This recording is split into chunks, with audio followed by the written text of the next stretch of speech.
Bien, pues buenos días, buenas tardes a todos. Muchas gracias por vernos de nuevo en estos diálogos, conversatorios, pláticas que estamos teniendo en CEDIL, que son un esfuerzo independiente por tratar de darle una perspectiva académica y transdisciplinar a los fenómenos que pasan pues, tanto en México como sobre todo en Coahuila, ¿no? Así que el día de hoy tenemos como invitado a el doctor Anderson, que el doctor Anderson es profesor e investigador de la Universidad Autónoma de Coahuila y es experto en temas que van desde el autoritarismo, la memoria colectiva, las representaciones sociales y la justicia. Entonces, pues bienvenido, doctor. Buenas tardes, Gonzalo. Es un placer, es un gusto estar aquí. Bien, pues no, gracias a usted por estar por acá, por darnos un poco de su tiempo. Y bueno, el tema que me interesa tratar con Anderson, que ya lo irán escuchando, es básicamente hablar de la polarización en México, ¿no? Que es un fenómeno pues muy particular. Y bueno, ahí se me pasó decir algo importante. El doctor Anderson es de Brasil. Y eso es, creo, necesario mencionarlo debido al anterior proceso que tuvo Brasil hace no mucho. ¿Cuándo fue, doctor? De electoral, Sí, hace un año. un año. Ujú. Y fue un movimiento pues grandísimo, ¿no? Movió muchas esferas en el país. Sí. Entonces, en ese sentido, creo que Brasil comparte ciertas características, ¿no? Con México respecto a otros países de Latinoamérica que quizá no tanto. Una es que es un país muy grande, Ujú. parecido a México. Tiene mucha población, parecido a México, en ese sentido. E incluso en México se habla de que hay tres Méxicos, ¿no? El sur, centro y norte. Brasil es algo similar, ¿no? Cuéntenos un poco de eso. Sí, la desigualdad regional, sí, allá es muy marcada como aquí. Y si aquí hay 3 Méxicos, allá diría que hay 2 Brasil. Ok, Digamos, uno más al norte y uno más al sur. Y entonces, pero no solo Brasil y México, pero muchos otros países hay ese análisis dentro de la política de las regiones más pobres y las más ricas. Entonces hay un patrón de voto bien establecido. Hay excepciones, siempre en política hay excepciones. Por ejemplo, en Estados Unidos es bien diferente, funciona muy diferente. Entonces no es mucho parámetro. Pero en la mayoría de los países, las zonas más ricas votan a la derecha y las zonas más pobres a la izquierda. Eso pasa igual en Brasil. Y es una cosa bastante polémica allá, pues porque digamos que la gente que perdió las elecciones allá a la derecha, pues se quedaba muy enfadada. Yo soy del norte, por ejemplo, que es más pobre allá, del norte. Y ok. la gente se quedaba muy enfadada y hubo intentos así de, vamos a separarnos de esta gente, que esta gente no sabe votar y no sé qué, y cosas bastante agresivas. Entonces hay esa separación.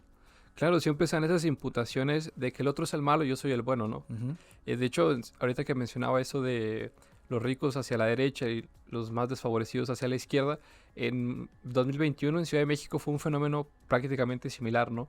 Si nosotros vemos el mapa de cómo quedaron las alcaldías en Ciudad de México, está dividido casi geográficamente a la mitad. Y entonces los de un lado votaron por el PAN y los del otro lado votaron por Morena en esta diada de izquierda-derecha, ¿no?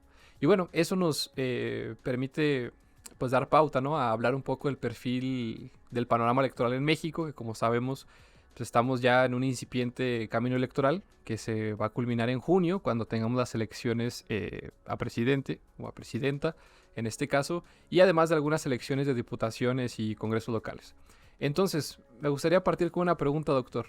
¿El electorado, en general, pudiéramos concebirlo como un individuo racional o un individuo normativo? Aclarando que racional pensamos como este individuo estratégico, más utilitarista, un poco egoísta, y el individuo normativo sería como este individuo que decide en base a valores, en base a lo que él considera lo correcto, lo justo.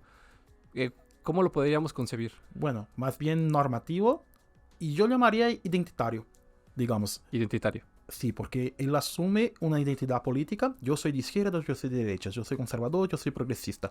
Y con base en esa identidad, pues vota.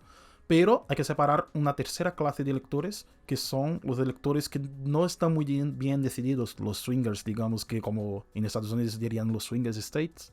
Pues hay electores que en todos los países son más o menos un tercio. Y estos pues votan a la derecha, a la izquierda, dependiendo de la situación que está el país. Entonces, Ellos son es más racionales. no tan racionales, pues ellos sienten, porque estos son los electores, digamos, menos informados. Ok, Entonces, ellos sienten cómo está el país y hacen una evaluación. Por ejemplo, ahora gobierna Morena aquí, que es de izquierdas, ¿no? Y aunque no va AMLO a competir otra vez, pero ellos evalúan. A ver, ¿me gusta o no me gusta cómo está? claro. Si dicen, me gusta, va a votar a lo que está, al partido que está en el poder. Si dicen, no me gusta, va a votar por un cambio. Y así funcionan esos electores. Y gracias a ellos que tenemos cambios, porque si no, porque si la gente votara solamente con la identidad política, nunca habría cambios.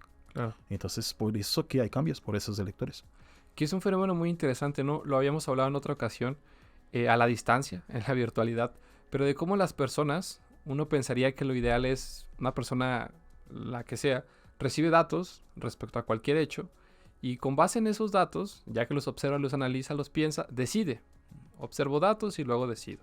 Pero veíamos en este sentido identitario que en realidad muchas veces somos de la manera contraria, ¿no? Primero decido estar a favor o en contra y luego busco datos, ¿no? Platícanos un poco de eso. Sí, ese es un modelo, se llama modelo heurístico, que de hecho fue el único psicólogo a ganar un premio Nobel, pues que descubrió eso. Descubrió que la posición precede a la argumentación, o sea, que la gente primero decide con base emocional, con lo que dijiste, normativa también, o sea, la gente tiene sus valores, tiene sus sesgos, sus cosas, decide con base a eso, emocional, intuitivo, y luego va a justificar. Y entonces como que por eso que con los electores, pues puede ser identitario en el sentido de que ya tienes la identidad establecida, o puede ser emocional en el sentido de que yo siento que el gobierno va bien o mal y con base a eso voto. Pero la posición en los dos casos es un poco a priori. Entonces, sea emocional, sea identitario, viene antes la posición. Y luego todos los discursos que sacan son a posteriori. Y si quieren, los que nos oyen también, pues hagan un experimento. Claro. Busquen a la gente que tiene su posición establecida y denle argumentos contrarios. Denle 1, 2, 3. Vas a ver que la gente no escuchará. La gente dirá, ah, no, pero otra cosa. Justifica. Justifica, siempre justificará. Así es la gente. Sí, de hecho, ahí pudiéramos pensar en dos ejemplos que me parecen concretos. Una como de una manera un poco más relajada, que es como cuando las personas suelen elegir una pareja. Primero deciden, ya se enamoró, ya me gusta mucho esa persona, y luego ya me trato de seguir convenciendo de que sí es una buena persona. Y yo diría que dentro de la pareja es más claro ese ejemplo. Exacto. ¿Te imaginas gente que sufre violencia dentro de la pareja, por ejemplo? Pero está siempre justificando. ¿Por qué? Porque un día, o incluso en ese momento, ya amó a esa pareja. Le quiere en algún sentido, o ya le quiso. Entonces, esa posición anterior, pues de verdad ancla su posición en el sentido de que, no quiero abandonarlo, no quiero denunciarlo, no quiero, porque justifica la violencia, dice, no, es que está nervioso, es que el trabajo, es que eso. Entonces, la posición anterior, el amor anterior, pues dificulta mucho por denuncias de violencia de pareja, claro. por ejemplo. Y bueno, ese sería a lo mejor hasta un tema que nos interesaría que nos ayudara a puntualizar ciertas perspectivas, pero creo que sería en otra ocasión. Y trayendo el siguiente ejemplo, sería en el plano de las redes sociales. Es muy común ver que alguien haga un post a favor, vamos a decir, del presidente de AMLO, y salgan dos grupos, ¿no? Uno que lo defiende a capa y espada y el otro que lo va a atacar a capa y espada. Y claro, porque la gente en ese nivel identitario ya decidió que esa figura es buena o es mala, ¿no? Y entonces ya después pues le toca, pareciera que le toca eso, ¿no? Justificarlo bajo cualquier medida. ¿Por qué ocurre eso tanto en redes ahora? Primero porque la identidad para los seres humanos es algo muy importante, sea cual sea la identidad. Entonces, para algunos la identidad nacional va a ser muy relevante, para otros una identidad regional, y para muchos es la identidad política, que consideran que la política es lo más importante que hay en la sociedad. Entonces, es necesario pues defender esa identidad primero en el plano personal, y luego el hecho de muchas personas se juntan, y ahí tú creas un sentido de comunidad, un sentido de estamos defendiendo a los nuestros. Las redes contribuyen en el sentido de que tú puedes crea una distancia entre la gente, o sea, tú dices cosas que a la cara no dirías. Entonces, por eso que aumenta pues el sentido de decir cosas, la incivilidad que se llama. O sea, tú dices cosas feas que a la cara de la persona dirías, a ver, pinche, no sé qué. Pero en redes dices palabras bien feas, por eso, por esa distancia. Y incluso hasta el anonimato, ¿no? Que yo puedo poner ahí que me llamo Juan y pues no. Y eso me permite, o me da cancha, ¿no? Pareciera para hablar cualquier montón de sandeces. Sí, cuando es anónimo es peor ese efecto. Exacto. O sea, hay un efecto, incluso cuando no anónimo, porque ya hay distancia, Claro. pero anónimo mucho peor. Sí, es un peligro muy grande las redes, ¿no? Y eso nos lleva a otro punto en esta cuestión de perfilar el electorado en México, que es que en el país, en México, tenemos mayormente población joven. Según las cifras de la CONAPO, de la Comisión Nacional de Población, vemos que México es mayormente un país joven, ¿no? Y eso nos pudiera hacer pensar que pues somos una población de cierta manera progresista, de cierta manera abierta a cambios políticos, y no sé si eso se relacione, me ayudarás tú a decidirlo, el que haya ahora dos candidatas que son las que van a ganar, ¿no? Tanto del PAN como de Morena, o bueno, esta alianza del PAN con el PRI y el PRD, a la candidata Morena, Claudia Sheinbaum o Xochitl Gálvez. ¿Va de la mano con esto de que somos una población joven y progresista o atenderá más otro tipo de fenómenos? Bueno, el hecho de que los jóvenes sí votan más a partidos progresistas, hay un efecto de eso en la mayoría, sino todos los países. Y es más por el hecho de que los jóvenes, es que por ejemplo, los conservadores tienen una tendencia a la estabilidad, digamos. Tú eres una persona que tú prefieres estabilidad a cambios. Por ejemplo, yo soy una persona que vengo de Brasil para acá, estuve en Europa, entonces ese tipo de persona que cambia mucho tiene una tendencia a ser progresista.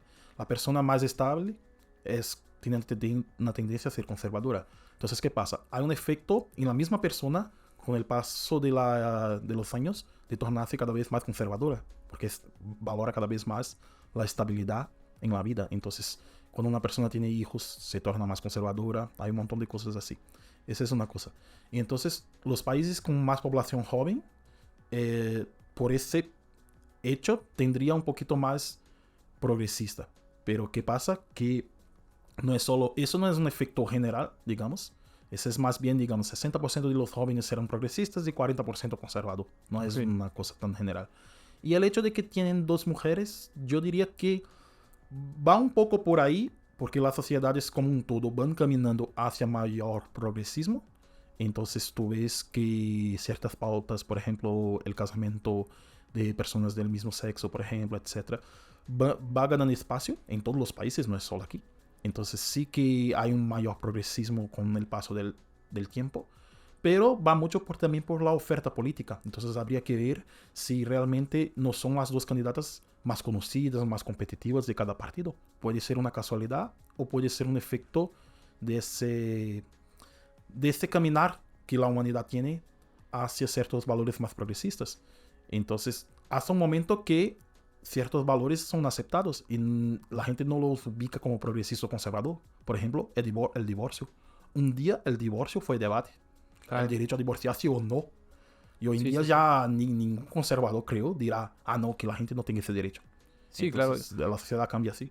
E incluso México es un país de muchos divorcios, ¿no? Igual que Estados Unidos, igual que todos estos que están como en esta vorágine de un mundo industrializado y un montón de capitalismo y demás. Eso hace que en gran medida las personas ya vean más normal separarse, ¿no? En algún punto. Sí. Y bueno, entonces, sintetizando un poco lo que mencionabas, pudiéramos decir que pues, ya hay una narrativa vigente respecto a cierta tendencia progresista y este fenómeno de que hay dos candidatas mujeres, pues pareciera ser que más bien se inserta, ¿no? Dentro de esa narrativa que ya va corriendo, ¿no? De cierta manera. Ahora, otro punto que quisiera tomar es que México también es un país donde hay muchas mujeres, a diferencia de quizá otros que están más cargados hacia el lado de los hombres. En México hay muchas mujeres y que usualmente o estadísticamente pues, las mujeres suelen enfocar sus elecciones o suelen enfocar sus votos electorales en cuanto a preocupaciones como de carácter social, educacionales, de salud.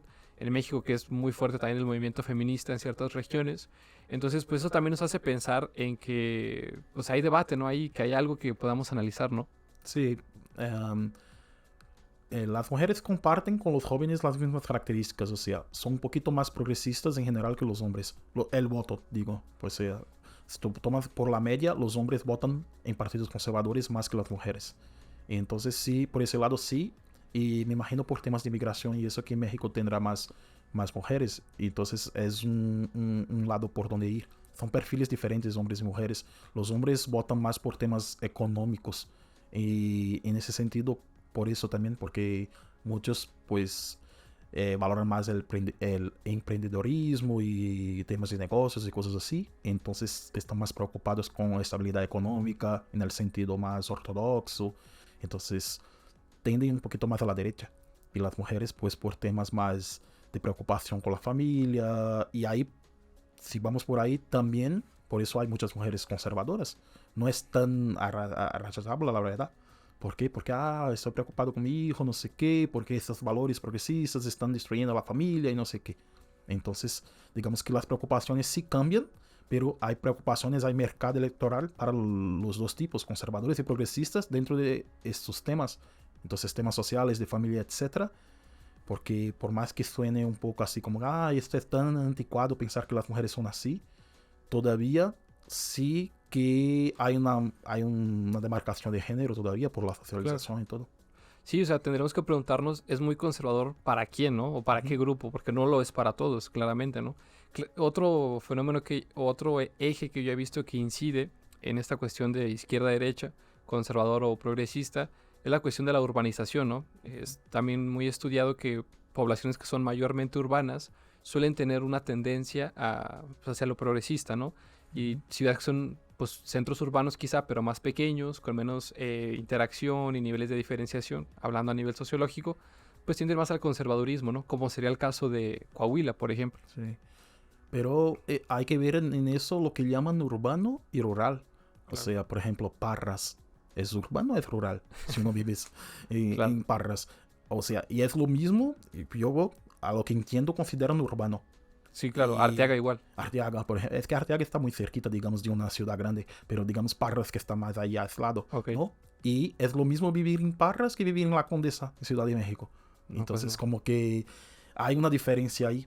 Y yo, por lo que conozco así de Coahuila, sí que me arriesgaría a decir que aquí la población es más urbana. O sea, es considerada urbana en el sentido que viven en las ciudades y poco en el campo. Entonces, sí que es correcto que el voto rural tiende a ser más conservador y el voto urbano más progresista en términos generales. Claro. Pero dentro de eso entran muchas otras cosas, porque entra dónde está en el país lo que decíamos, zonas más ricas son más conservadoras y zonas más pobres más progresistas. Pero progresistas, ojo, en voto, no en valores, es diferente. Entonces, hay mucha gente, yo combato un poco el mito porque yo vengo de zona, digamos, de barrio pobre, no sé qué, ¿no? Y llegué a la universidad y la gente tenía un mito del pobre progresista. Porque decían que, no, si la gente pobre vota a la izquierda, porque son los que van a combatir los empresarios y no sé qué, o sea, los trabajadores, ¿no? Esa idea del obrero y no sé qué. Y yo escuchaba a mis vecinos decir absurdos, barbaridades increíbles, o sea. Claro. Y muy conservadores. Entonces yo no me cuadraba hasta que yo leyendo libros sobre política y eso vi que el voto es económico también, puede ser económico. Entonces sí votan a la izquierda por temas económicos, porque creen que va a beneficiarse de eso.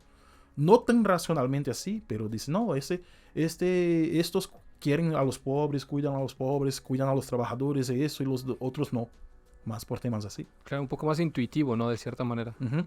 Pero a nivel, como dices, de valores, de qué considero importante en el día a día, a lo mejor mantengo una cierta ideología o sistema de creencias conservador, ¿no? No, Más yo ya escuché, tradicionalista. por ejemplo, yo ya escuché a la gente defender pena de muerte para los gays, por ejemplo. Claro. O sea, de mis vecinos. Y en la universidad dicen, no, es que los trabajadores, que no sé qué, o sea, no es tan así también.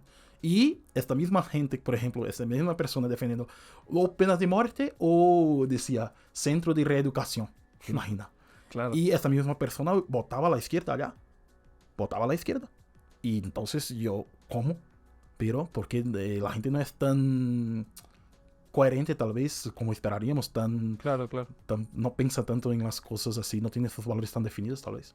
Sí, claro. Y además pesa lo que decíamos al inicio, ¿no? De la diversidad regional. De que, pues, en términos de cultura, economía, política, pues hay como que ciertas creencias que son muy significativas en ciertas regiones, ¿no? Y por eso mencionaba hace un momento lo de Coahuila en el norte, pues somos uno de los últimos bastiones del PRI, ¿no? Ya de los, creo que le quedan dos en todo el país, pues Coahuila es uno de ese, ¿no? Entonces como que vale la pena ahora pensar cómo se va a comportar Coahuila respecto a esta elección presidencial, donde le va a tocar elegir dos mujeres, ¿no? Entonces va a ser interesante ver hacia dónde se cargan los discursos, tanto a favor, tanto en contra, ¿no? Y ese es como un poco el tema de hoy, ¿no? La polarización, de qué tanto nos vamos a los extremos, ¿no? ¿Cómo crees que se ponga? Sí, yo la verdad lo que hay que analizar es la evaluación del gobierno actual. Si la evaluación, según vi, es positiva, pues no tendrá dificultades la candidata del gobierno, la verdad. Los discursos pueden ir por toda parte, pero la verdad que va a ser fácil. Pero si la evaluación es ahí complicada, pues ahí habrá disputa. Entonces, claro, eso en el plan nacional. Dentro de Coahuila tal vez va un poco más por temas de tal vez de seguridad o temas macroeconómicos, cosas así. Pero en términos nacionales, pues depende mucho de la evaluación del gobierno actual. Si es positiva, va a ganar fácil la candidata, sea quien sea, del gobierno. Sí, que pues, es muy bien sabido, diferentes medios, tanto periodísticos como académicos, que el presidente goza de relativamente buena opinión pública, ¿no? Es de los que tiene una mejor aprobación a nivel incluso mundial. La pandemia no le movió tanto, ¿no? Y yo creo, de manera personal, que tiene que ver mucho con esta agenda que dicta pues, prácticamente a diario, ¿no? Con la mañanera, que es prácticamente un fenómeno único, ¿no? En el mundo, creo yo. Que tiene como un programa diario de... Sí, todos los días a las 7 de la mañana sale en Palacio Nacional y pues a que le hagan preguntas, ¿no? Pero pues sobre todo elige estas preguntas que le son proclives a... Vamos a suponer que le dan una pelota para batearla, ¿no? Y aquellas que usualmente son más críticas, las trata de segregar, de apartarlas o si puede, pues hasta no Fíjate contestarlas. que el Bolsonaro en Brasil tenía la misma manía, de la verdad.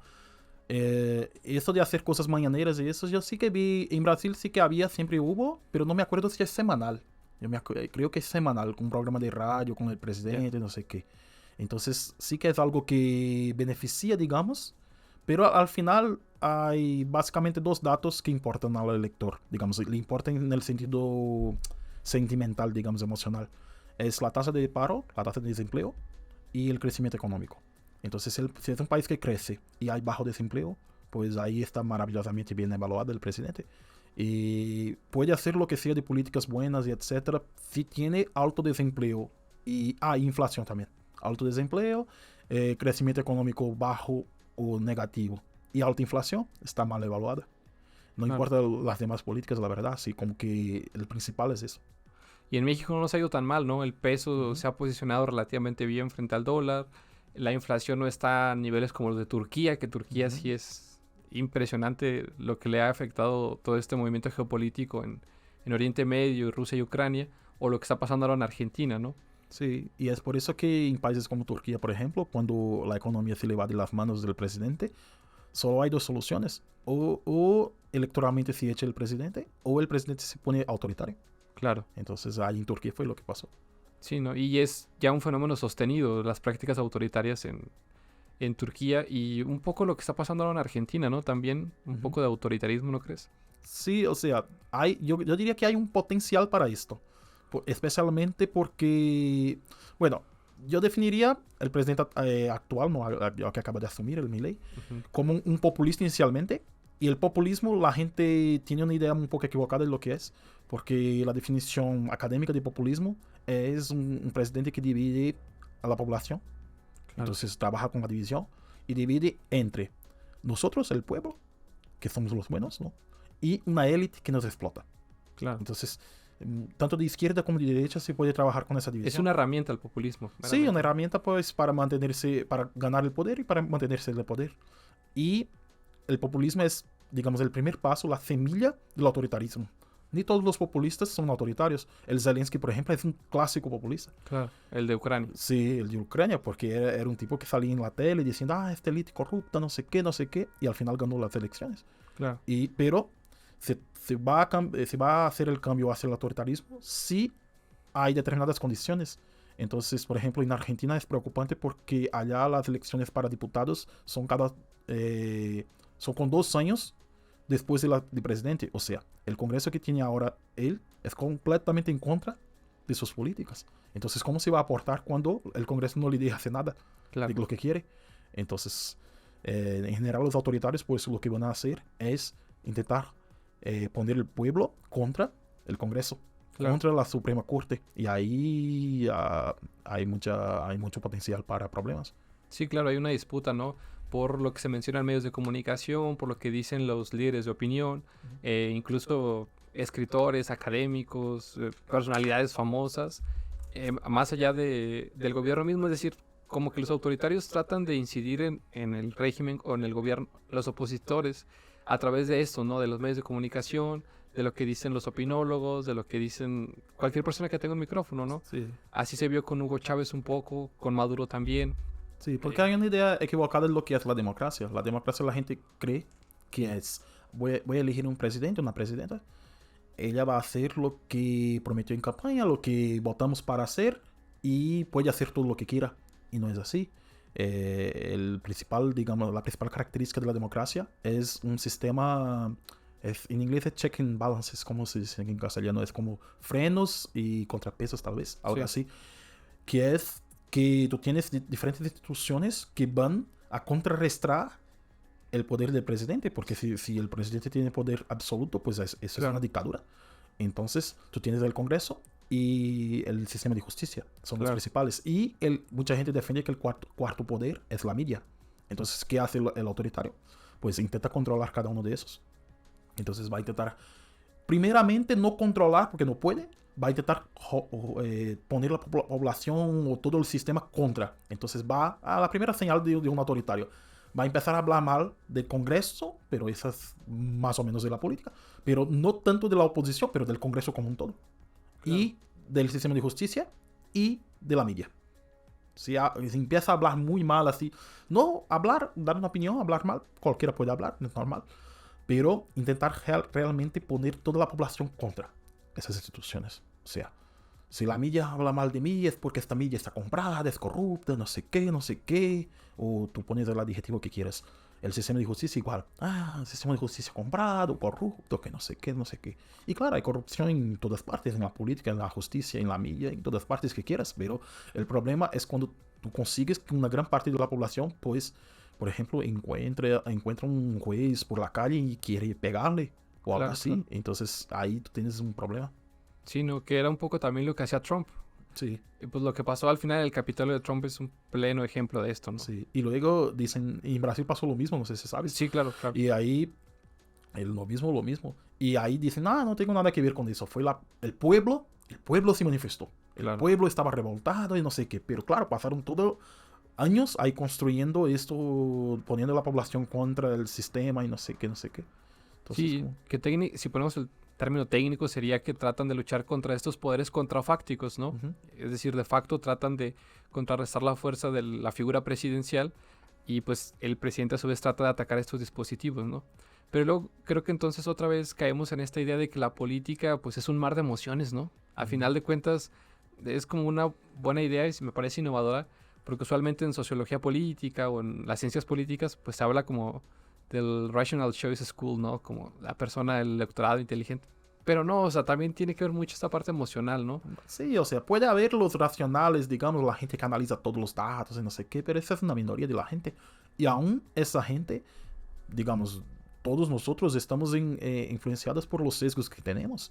Y sesgos en el sentido de que en política, en identidad política, se trabaja mucho... un término que no es académico, pero me gusta pensar así, en tendencias, rasgos. Nosotros tenemos rasgos, ellos llamarían como motivaciones, pero digamos, rasgos que como extroversión, introversión y varios rasgos así, que toda la gente tiene y pues tú trabajas con lo que tienes. Y, por ejemplo, hay un rasgo que me gusta mucho que es... el need for cognition en inglés, que es necesidad de cognición, que eso significa que es gente que tiene la necesidad de pensar el mundo, de encontrar soluciones y eso, y gente que eso se le carga mucho la cabeza, no quiere pensar mucho, quiere soluciones prácticas y fáciles. Y eso parece que quiere decir, unos son tontos y otros inteligentes. No, esta persona que, por ejemplo, necesita algo más práctico, es gente que tiene unas ciertas profesiones que entran bien con eso. Porque hay profesiones que tú no puedes estar pensando, dando vueltas a la... No, práctico. Claro. Entonces, estas personas más prácticas suelen ser más conservadoras y las personas que les gusta pensar en el mundo, la sociedad y eso, más progresistas. Ese es un ejemplo, pero hay nueve, digamos, categorías de diferencias de la gente. Claro. Y además que estas características individuales pues están puestas en un escenario pues, más grande, ¿no? Y es ahí donde este dispositivo que hablábamos ahora de las redes sociales o en general de los medios digitales pues cobra mucha fuerza, ¿no? Porque en estas cuestiones incluso el algoritmo, que el algoritmo me sugiere lo que yo ya pienso por mi historial, hay algunos algoritmos más agresivos que otros, pero pues están jugando un papel cada vez más importante, ¿no? En cómo se van formando las opiniones, en cómo se va movilizando el electorado y sobre todo otra vez, pues en los jóvenes, ¿no? Sí, porque trabajan con un concepto que en psicología llamamos sesgo de confirmación, que es la tendencia de creer, de acreditar en las cosas que confirman lo que ya creemos. Entonces, ellos, los algoritmos de eso, pues te va a enseñar solamente aquello que no contradice tus creencias. ¿Por qué? Porque nos ponemos muy nerviosos cuando alguien contradice, aunque estén correctos, pero no Claro. importa, nos ponemos mal, mal de verdad, así como que, ay, ¿cómo puede ser que estuve equivocado todo ese tiempo? Entonces tú no quieres pensar que estás equivocado. Entonces el algoritmo te da, no, sí, estás en lo correcto, vean, porque estos otros, no sé qué, no sé qué. Entonces como que, y eso que hace, como tú antes tenías dudas, digamos, será algo de dudas tenías, o sea, creías en algo, pero algo de dudas tenía. Y venía tu vecino y decía, no, estás equivocado, y tú, será, no, pero no, y ahí discutías, pero siempre se te quedaba un poco esa duda. Pero con cada vez más información, cada vez más certeza, te vas cristalizando en una posición. Y ahí por eso que la gente está tan apartada. Porque cada uno se cristaliza en su posición. Claro. Y ahí refuerza sus creencias, ganan argumentos para discutir y eso. Y las relaciones, la área gris entre una cosa y otra, pues se pierde. Y eso es pues muy peligroso. Claro, porque hay una especie de paradoja, ¿no? De, o bueno, así lo pienso yo, de el exceso de información a veces provoca desinformación, ¿no? Eso es muy curioso porque igual yo estoy un poquito mayor, yo tengo 35 y yo acompañé un poco, digamos, la llegada del internet, ¿no? Claro, Y entonces yo tenía la ilusión, la idea de que, un día la gente va a ser muy informada, va a tener acceso a la información. a todo. Había una idea de que con más acceso a la información, pues mejoraría la vida, la política y todo. Y fue todo lo contrario. Entonces fue desde de verdad derrumbarse esa idea de que con más información, no, con más información la gente se radicaliza. Sí, claro. Entonces no es que porque, ¿cómo que con más información la gente radicaliza? Pero por eso, porque va a tener, dar atención a la información que confirma sus creencias o los demás no. E incluso información falsa también. Sí, para allá iba, ¿no? Que cada vez es más como una propagación inmensa de noticias falsas. De hecho, me parece que en Brasil lo documentaron bastante bien con esta cuestión de Bolsonaro y demás, porque era demasiada la desinformación y era una preocupación muy creciente, ¿no? Yo creo, igual de manera personal, que en México le va a esperar algo muy similar a partir de ya, ¿no? Con este movimiento Ujú. electoral que pues va tratando de cargar las decisiones electorales hacia uno, hacia el otro lado, ¿no? Y pues el algoritmo, a final de cuentas, quiere una cosa. Y esa cosa es que tú te mantengas en la determinada red social que estés usando. Sí. Y listo. No, y para eso lo más efectivo es jugar con tu odio, con tu Claro. enojo y eso. El Porque a nivel enojo psicológico el odio nos llama más, ¿no? Que lo positivo. es lo que más engancha, es el odio, más que el positivo. A mí me gustan mucho los vídeos de gatitos, pero a la gente, a mucha gente le gustan más los vídeos así. Y la política es de las que me genera más enojo. Entonces, por ejemplo, te imaginas que tú eres una persona, pues, progresista, ¿no? Y dices, ves lo que hizo este político, esta política de derechas, ve, porque los nazis, no sé qué, no sé qué. Y ahí puede ser falso, completamente falso, no importa, ya te estás ahí poniendo atención. ¿Qué hizo? ¿Qué hizo? Pues, Claro. sí. Sí, ¿no? Y bueno, me gustaría tocar ese tema que aquí nuestro productor Mau nos va a ayudar a poner una imagen al respecto. Pero seguramente se la han topado por ahí, que es esta imagen de Sheinbaum, que es una portada de una revista en Ciudad de México, con circulación más o menos nacional, donde aparece la silueta de Claudia Sheinbaum, la candidata de Morena, eh, llena de símbolos nazis, ¿no? Y va un poco por lo que dices, ¿no? Es decir, tratar de asociar la figura de esta candidata presidencial, o precandidata todavía, hacia algo que es pues inherentemente negativo como el nazismo mismo, ¿no? Ujú. ¿Eso sí funciona o la gente sí dirá, eso es demasiado absurdo? No, sí funciona. Pero funciona para aquellos que ya tienen una tendencia a creer que ella pues, es mala persona. Entonces funciona en el sentido de que si alguien tenía algo de duda, pero tenía una tendencia a creer que ella era una mala persona, pues ya, ahí ya consolida. Entonces funciona en el sentido de consolidar una posición. En el sentido de cambiar posiciones, yo diría que muy poco. Claro. O sea, no va a decantar totalmente a alguien, sino que otra vez va a ser una especie de sesgo de confirmación, ¿no? Eso es, va a consolidar una posición que tenía una tendencia, o sea, va a quitar dudas en Claro. ese sentido.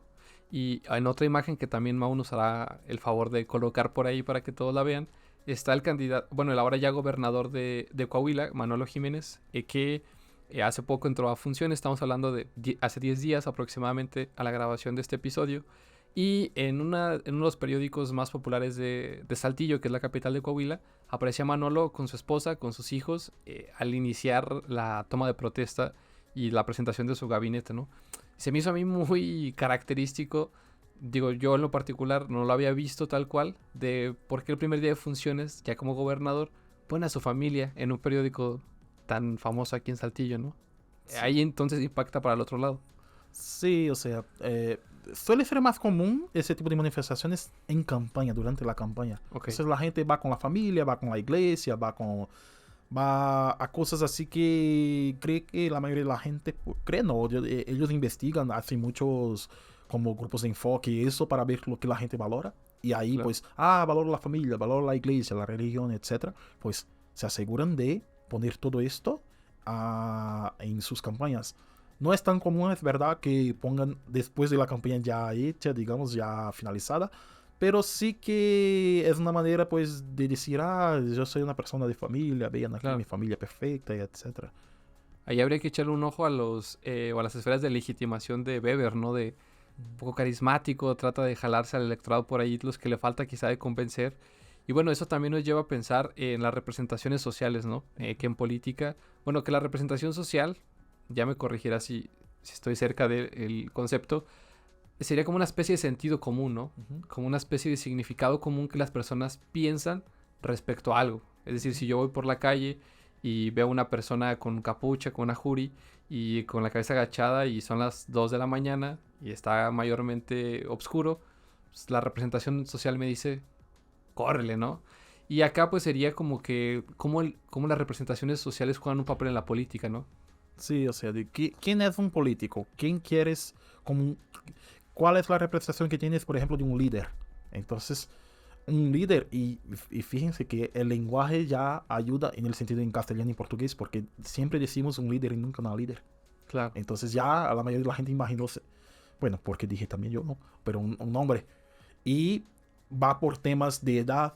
Entonces tú te imaginas no un hombre tan joven, aunque Manuel es más o menos joven, pero no es tan joven. Tú no imaginas a alguien de 20 años líder.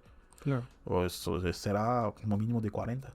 Tú imaginas a alguien muy fuerte, así en plan, como dispuesto, con buena salud y eso. No te imaginas a alguien, yo qué sé, con una discapacidad, por ejemplo. Claro, No. Entonces, tú porque no tienes se ciertas acomoda imágenes. a la representación social que tenemos. Sí, entonces eso sí ayuda a los... Yo siempre tengo un desafío que vale más, no sé por qué, para los presidentes, pero yo siempre pregunto a la gente cuántos presidentes calvos hubo en su país. Y en general, pues hay uno tal vez, pero muy pocos. Y es curioso porque qué tiene que ver, pero sí, a nosotros actuamos así. Yo doy en clases, por ejemplo, el ejemplo de la cantante que participó de estos programas como La Voz y eso, que se llama Susan Boyle, que de inicio hicieron mucho ridículo de ella porque ella era como considerada medio feíta y no sé qué, y decía, ay, es que soy virgen con 48 años y no sé qué, y la gente, ja. Y siempre en esos programas ponen unos personajes como para hacer el ridículo y para cantar muy mal ahí, para que la gente se ría. Y esta mujer cantaba maravillosamente bien. Y toda la gente se sorprendió. Pero la pregunta que siempre hago es ¿por qué? Sorpresa. O sea, que la mujer no sea atractiva, ¿qué tiene que ver con saber cantar?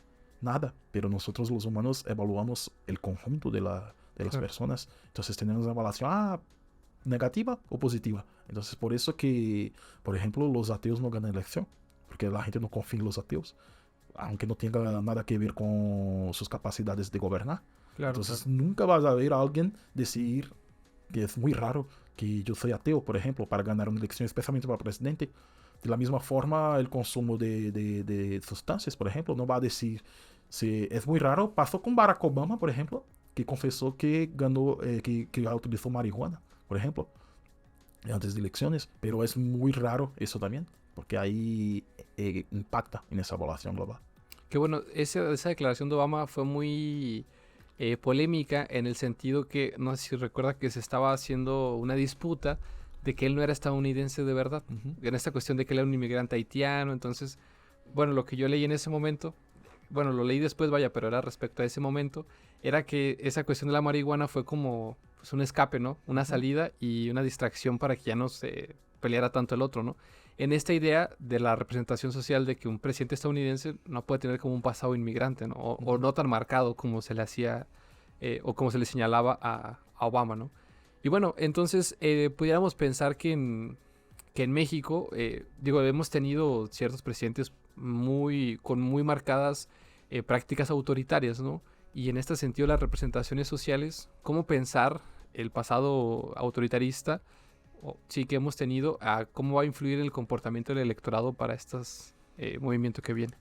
En México es un país muy interesante para investigar eso. Yo todavía estoy empezando a investigar, pero porque aquí hubo el caso increíble de un mismo partido gobernar por 70 años y que yo diría que mucha gente considera que alguna parte al menos de estos 70 años fue una dictadura, pero tal vez el sentido común es de que no.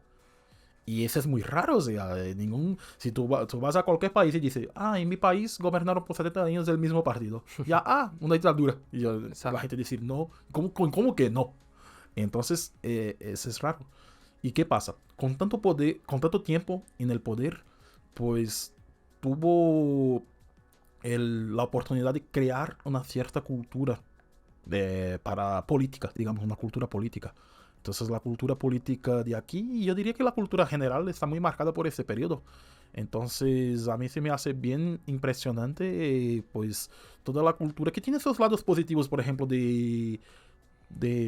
no llamaría nacionalismo, pero de identidad nacional aquí, de cómo se valoran los símbolos nacionales, de eso. Entonces toda esa cultura es creada por tanto tiempo un partido en el poder, porque necesita, pues, mezclarse con esa identidad nacional, digamos.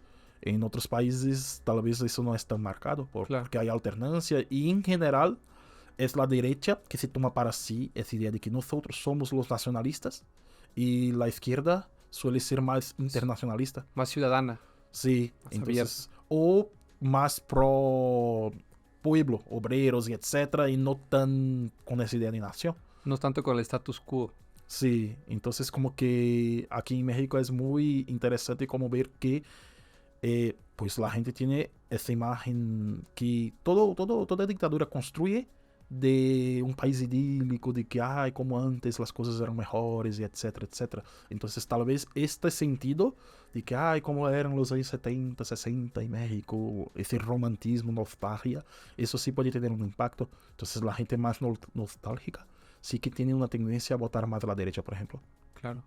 Y entonces, ¿a qué desafíos se enfrentaría el ciudadano común, el ciudadano de a pie, a partir de enero que prácticamente iniciarán las campañas? Bueno, yo diría que más que nada uno tiene que tener conciencia de cuáles son sus tendencias, como llamo yo. Entonces, que sepa, eres una persona, qué tipo de personas eres y por qué pues apoyas lo que apoyas.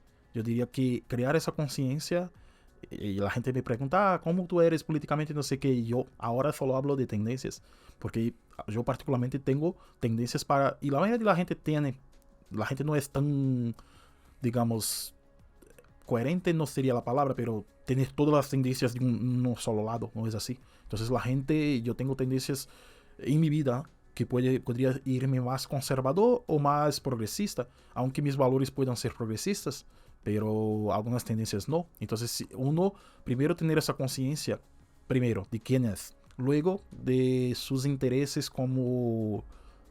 No me gusta mucho la palabra clase, pero no se me ocurre otra, o sea, sus intereses, como dirían los marxistas, de clase. O sea, quién eres como sujeto, como proposición. Tú eres una persona, pues, de clase baja, media, alta, de qué profesión, etcétera, y cuáles son tus intereses, quiénes defienden más tus intereses, etcétera. Entonces serían las dos cosas, o sea, el ámbito individual de quién eres como persona y el ámbito social. Y reflexionando pues sobre esas dos cosas, tú vas a tener un voto tal vez más consciente. Claro. Y entender también las demás personas, porque una sociedad es formada por gente diferente. Entonces yo diría que tú maduras cuando tú entiendes que la otra persona es diferente de ti. ¿Y por qué es diferente? Porque tienes características individuales diferentes, posiciones en una sociedad diferente, y por eso defiende otras cosas. Sí, claro, ¿no? Y que no es algo personal, que es lo que luego pasa mucho en redes, ¿no? Y creo que eso nos daría mucho para otro episodio completo de extendernos de cómo, por ejemplo, en México hay como cierto enmascaramiento respecto a la clase social. Leí un estudio que hacía la doctora Viri Ríos y le preguntaban a muchas personas cuánto gana una persona rica. Y un alto porcentaje decía 38,000 pesos al mes. Y no es cierto, gana como 1000 veces más una persona rica. Pero las personas que en México, pues la mayoría no somos ricas, pues decían, claro, pues si yo al mes vivo con, no sé, 10,000 pesos, que es más o menos la media, pues claro, con 38,000 sería un montón. Yo sería rico con 38,000, ¿no? Yo siempre hago en mis clases también un desafío sobre... Porque la mayoría de la gente le gusta decir que... yo quiero una sociedad más igualitaria, por ejemplo, ¿no? Económicamente. Y yo, a ver, ¿sabes cuál es la media de renta en México, por ejemplo? O en Brasil, que es parecido a México, creo que está un poquito mejor. Entonces estoy haciendo el cálculo de real para aquí porque yo hacía eso en Brasil. Pero más o menos como, si mucho, 12,000 creo aquí. Entonces, a ver, la mayoría de la gente, mucha gente que está en la universidad y eso, que defiende el igualitarismo, pues gana más que eso. Claro, claro. ¿Estarías dispuestos a bajar para 12,000? Entonces, y ahí dicen, no, es que en el mundo es menos. Sí, totalmente. Entonces, si no me equivoco, unos 8,000 la media de renta mensual. O sea, renta entendido como ingreso. El ingreso, sí. La renta de ingreso mensual, sí. Pues entonces, ¿qué tan igualitario eres cuando sepas que tú tendrás que perder? Entonces, yo hago estos desafíos y para los conservadores también hago otros desafíos. Entonces, me gusta así como que, a ver, quiero que sean coherentes, o sea, pero sabiendo que, pues, tú puedes perder algo también con eso. Entonces, ¿cuánto de verdad? Por eso, lo de que decía de las posiciones. Por eso que, por ejemplo, cuanto más rico uno, más conservador. Porque no quiere perder lo que ya tiene. No quiere perder, ¿no? Claro. Eso es normal del ser humano. Y además que, digo, para ya ir cerrando esto, a nivel, cuando siempre hay algún golpe a la identidad, hay mucha incertidumbre. Y a la gente no le gusta vivir en incertidumbre. Sí, y golpes sociales también, sean económicos, sean de otros tipos. Entonces, por eso que el escenario de incertidumbre, pues, comentamos de Argentina. Entonces la gente solo evalúa un lado que es, este Milei es así, así, así. A ver cómo está Argentina ahora mismo. Claro. Es un escenario caótico. ¿Cómo no vas a esperar que aparezca un presidente, una figura así? O sea, es lo normal. Se tardó incluso. Claro. Sí. Pues bueno, eso nos daría para también otro episodio. Y pues bueno, pues muchas gracias, doctor. Muy interesante lo que nos comenta. Y pues ya lo estaremos invitando de nuevo para... Ok, gracias. Un gusto estar aquí, Gonzalo. Gracias. Bye. Bye.